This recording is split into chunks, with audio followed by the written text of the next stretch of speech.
This program was first broadcast on Canterbury's community access radio station Plains FM 96.9 and was made with the assistance of New Zealand On Air. It's time for Emergence News on Plains FM 96.9, citizen-made radio.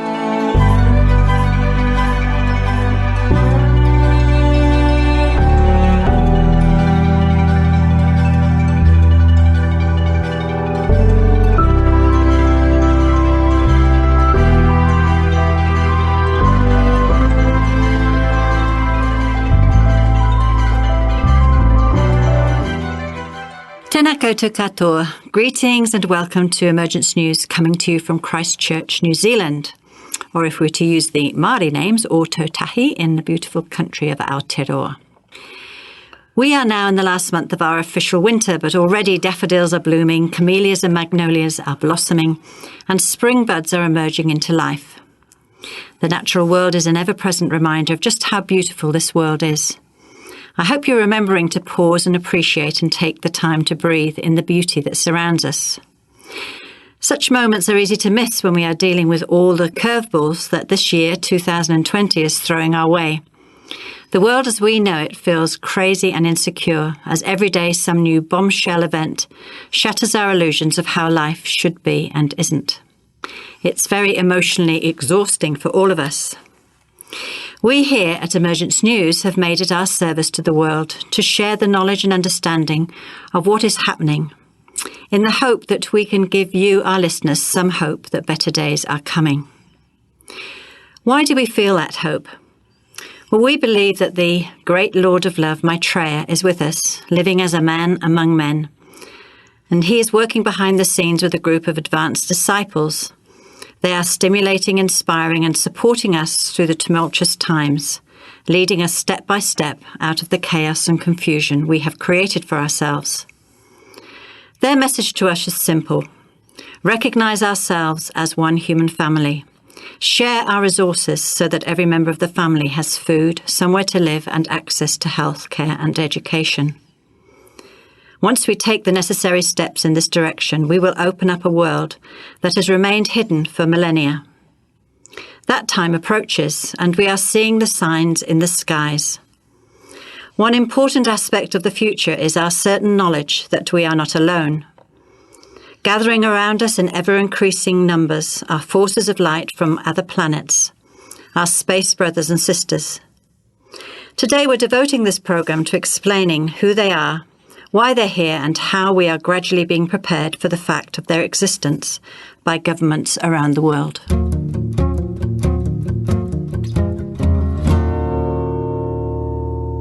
Hi, so we've only got Peter and I in the studio again today because John is Hi, Shafia. Hi, Peter. So what have you got for us today? Well, I've been looking at this, the UFO, which is called the Star, that heralds Maitreya's emergence. Mm-hmm. And we were looking at how these are appearing in the sky. And, of course, I think you've done some work there on the disclosure aspect of UFOs as well, haven't you? Yes. I'm talking about a latest article in one of the latest magazines. Oh, okay. Good one. Yes, well, right back in 2008, Benjamin Krem brought in by his master a message there on Maitreya's first interview. And they were talking about him being interviewed on TV. And he says, in the very near future, people everywhere will have the opportunity to witness an extraordinary and significant sign, the like of which has been manifested only once before at the birth of Jesus. Then, according to Christian teaching, a star appeared in the heavens and led 3 wise men from the east to the birthplace of Jesus. Soon, once again, a star-like luminary of brilliant power will be seen around the world. What does this mean? How is it possible? The answer lies in the fact that this mysterious event is a sign and heralds the beginning of Maitreya's open mission. Soon after the star appears in the skies, Maitreya will give his first media interview on American television. On that open public occasion, still unannounced as Maitreya, the World Teacher will present his views on the economic and financial chaos which now grips the world. He will explain its origins and final outcome and present, to some extent, his recipe for amelioration of the present heavy burden on the poor of the world. Thus he will prepare the way for a more detailed and specific announcement of his ideas. How will the viewers respond? They will not know his background or status. Will they listen to and consider his world? It's too soon to know exactly, but the following may be said. Never before will they have seen or heard Maitreya speak, nor while listening will they have experienced his unique energy, heart to heart. Also, this is a unique time in history, with whole nations stunned and apprehensive for the future.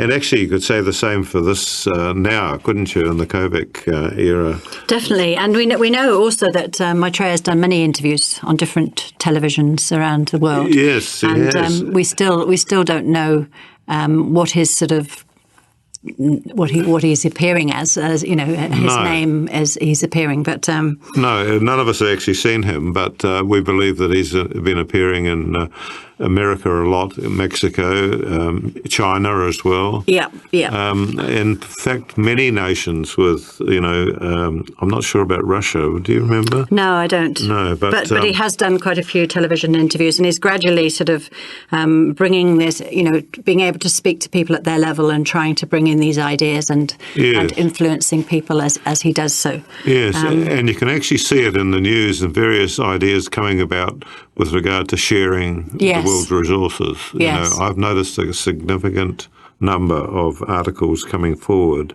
with that in mind. Yeah. And of course, there's been hundreds and hundreds of photos of the star in its various forms and That's right. On the YouTube. Yes, in fact, in just about every Share International magazine, there's new photos of the star and that sort of thing. A lot of them have come out of New York City, for example. Yes. The people have seen them from the Brooklyn Bridge or wherever. And, that's right. Taken a photograph of them. Yeah. And, of course, we've seen the star here in New Zealand quite often. Yes. So you've got something there on the disclosure aspect of things now, Shafir, haven't you? Yes. So this is we know that the governments around the world have been gradually feeding information out to people, and from what I understand, it's because so many people are scared of what UFOs mean, or encounters with people from outer space. I mean, our radio, and television and cinema has been so much about aliens coming and taking over the world, and and so there would be beating us up and all that sort of thing. That's right. Yes, and Benjamin Creme's been very, very clear that that the Space Brothers are actually benign and are here to help us, because we are.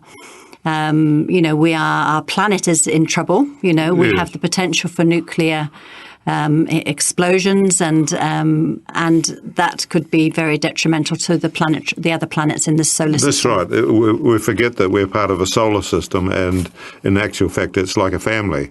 Yes, and what that's happens in one part of the family is reflected and acknowledged, and the family members rush to help. They do, and especially the older, wiser ones. Yes, that's right. We're the younger brothers and sisters. Yes. Well, I mean, the thing that we've spoken about before is that, of course, that all the planets in our solar system are actually inhabited, and of course these.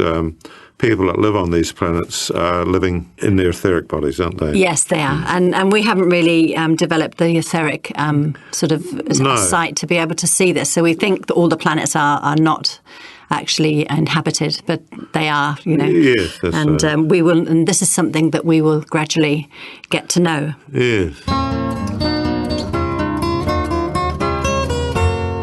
Okay, so this is a interview or a article in the latest Share International by William Allen, who I believe is one of our Share International volunteers. And he says, although the response was muted due to worldwide media focus on the COVID-19 pandemic, the US Department of Defense, the DoD, in a historic move, officially released on April of this year 3 video clips of unidentified aerial objects encountered and recorded by US Navy aviators while on training missions in 2004 and 2015.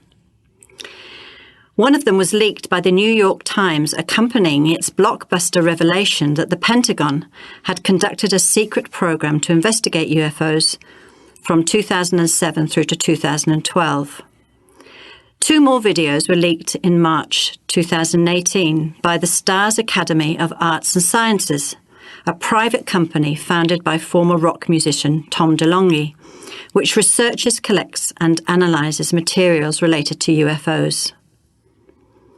In the spring of 2019, a Navy spokesman announced that their branch of the US military was drafting new protocols so that pilots and other personnel could report their UFO sightings or encounters without fear of reprisal. And of course, up to now, they've been under oath of secrecy, haven't they? That's right. They've been shut up and say nothing. That's right. And also, I think so many of them are having these encounters now that maybe they've decided that they can't really... That's right. There's too many to stop. Yeah, that's right. So in September 2019, in response to widespread speculation about the origin and authenticity of the videos, the DoD confirmed that they are genuine but not officially declassified.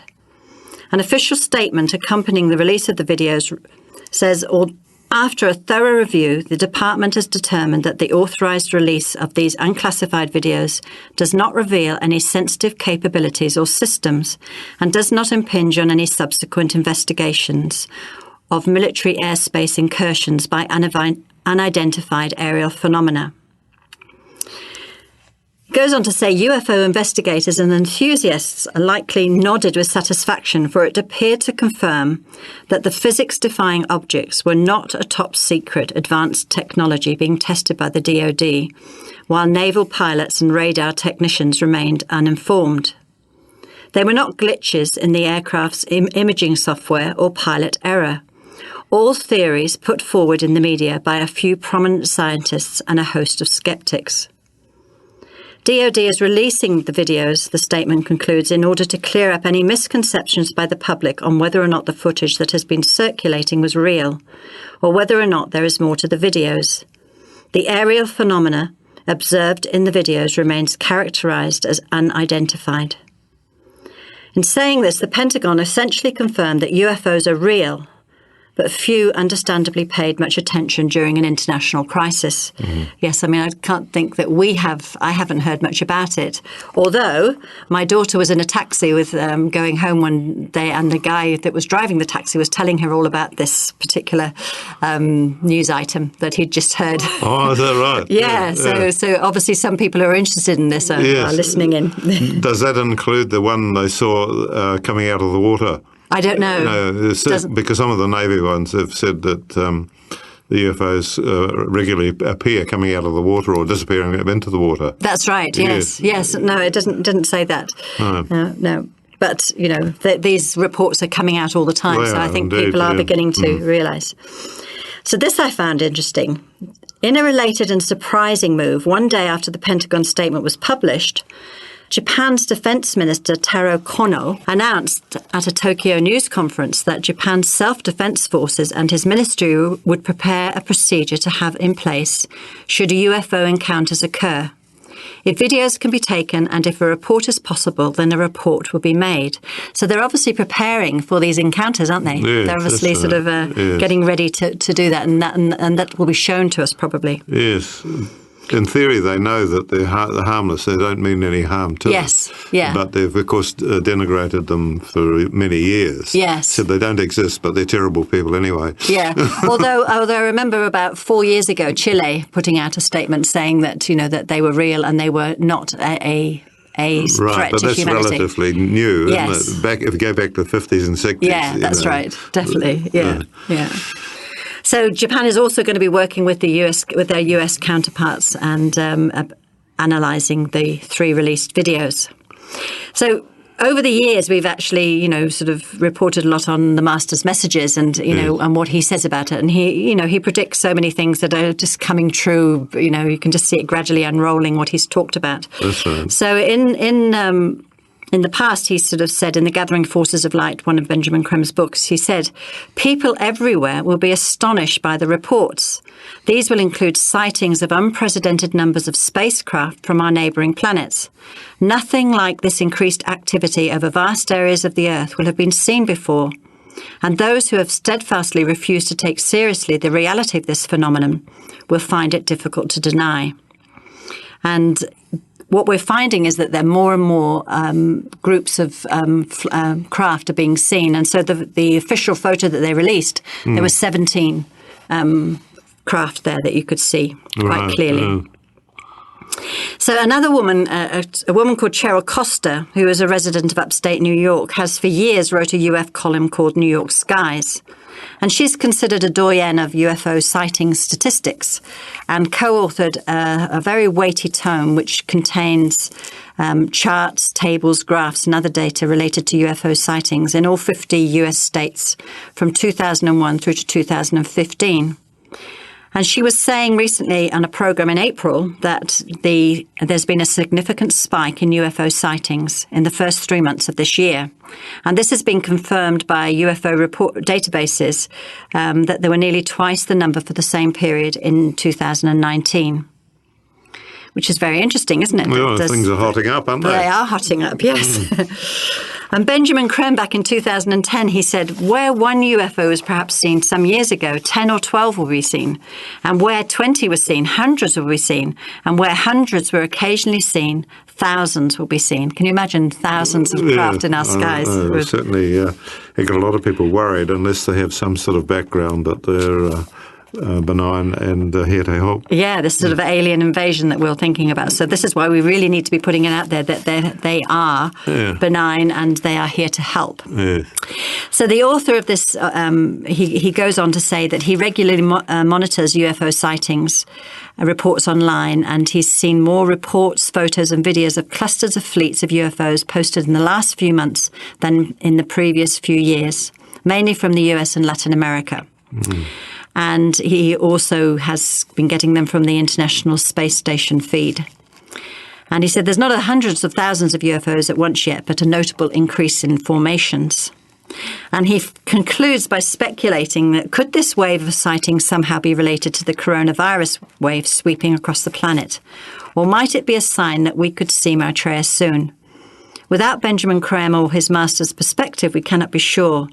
But we can be sure that the UFOs, the interplanetary envoys here to help, are steadily, as Benjamin Creme put it, preparing a platform for Maitreya, regardless of the pandemic. Yes, that's great, isn't it? So it's quite exciting times, really. And, it is. We need to all start stargazing a little bit more and seeing what we can see. Yes. Well, I certainly, as you know, see one regularly on a cloudless night, so that's really good.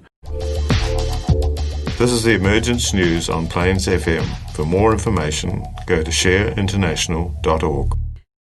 So we're talking about Maitreya's perspective with regard to this, and Benjamin Creme has talked about the reappearance of the Christ and, of course, the Masters of Wisdom.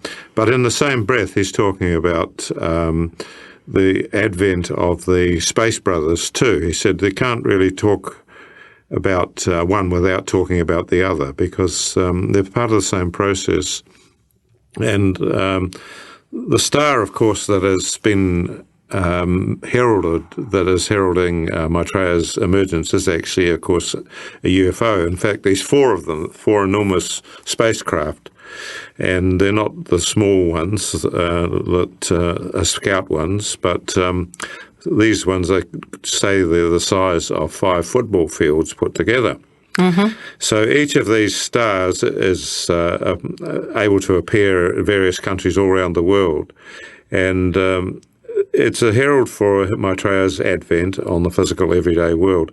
And of course, they have to lower their vibration so that we can see them, but they shine this light which they recharge from the sun. They're sort of like I suppose it's Elon Musk's super batteries or something they must have in there. Or whatever it is, yes. Yeah, but anyway, these regularly charge up, and these stars, these spacecraft, for example, are actually made on Mars and Venus, mainly on Mars.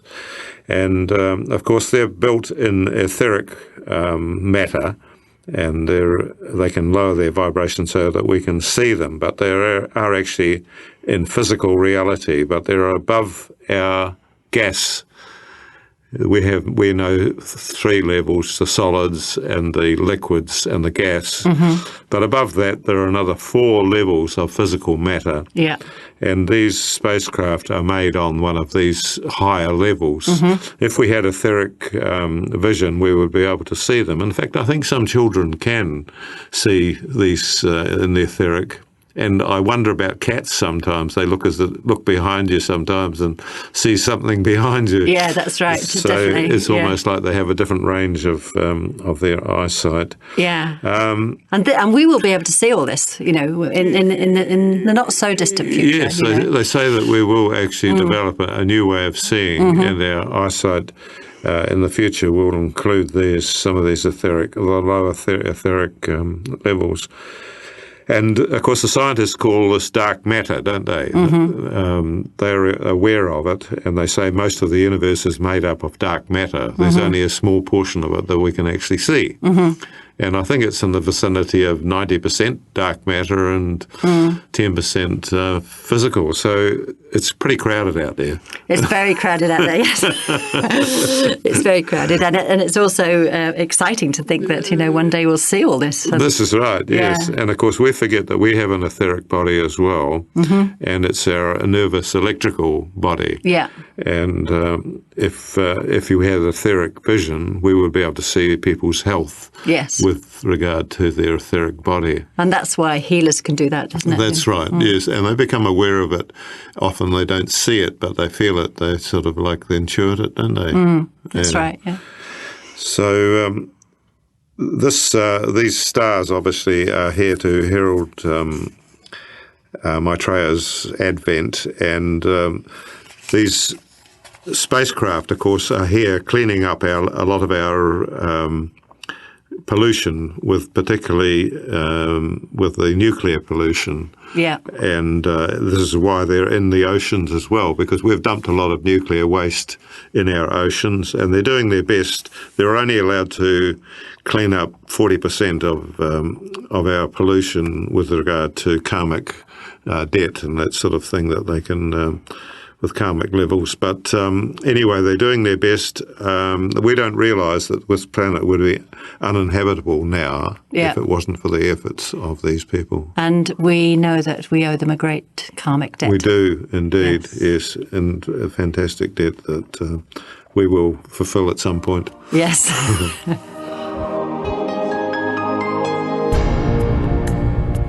So this is a message from the Master and called the Warriors of Light.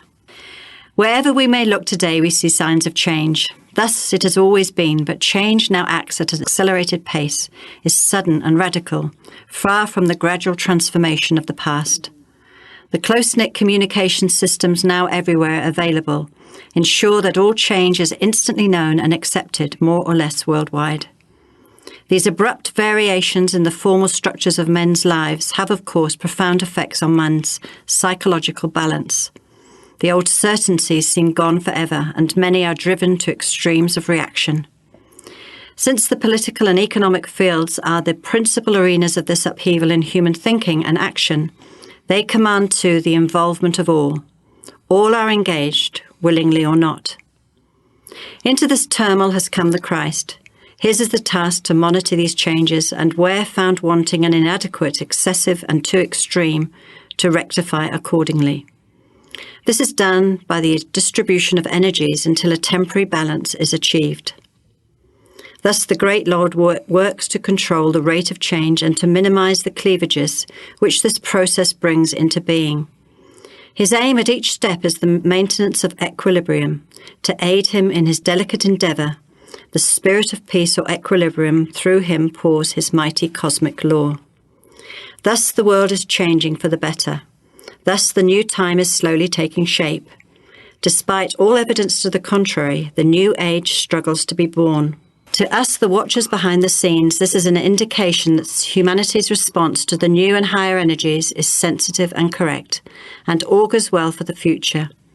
This is a time of crisis, and in crisis, men are often bolder, more creative in their thinking. Maitreya is preparing himself for his imminent appearance before the world. All preliminaries are ready and in place. His army, as he calls it, is assembled and braced for action. Each knows his place and his work. Never before has a spiritual force of this magnitude been gathered together on earth. Never before has an avatar of Maitreya's stature been present to lead them. Together, these warriors of light will prove invincible. All this information can be found on the Share International website, www.share-international.org. Scorpio Books in Christchurch carries the magazine and some books. And also don't forget the podcasts, which are available on the Plains FM website. We welcome your comments, questions and feedback. Please contact us at emergencenews@gmail.com. The opportunity to join our transmission is available Monday and Wednesday evenings and Thursday mornings, which gives us the possibility to do a service meditation in conjunction with Masters.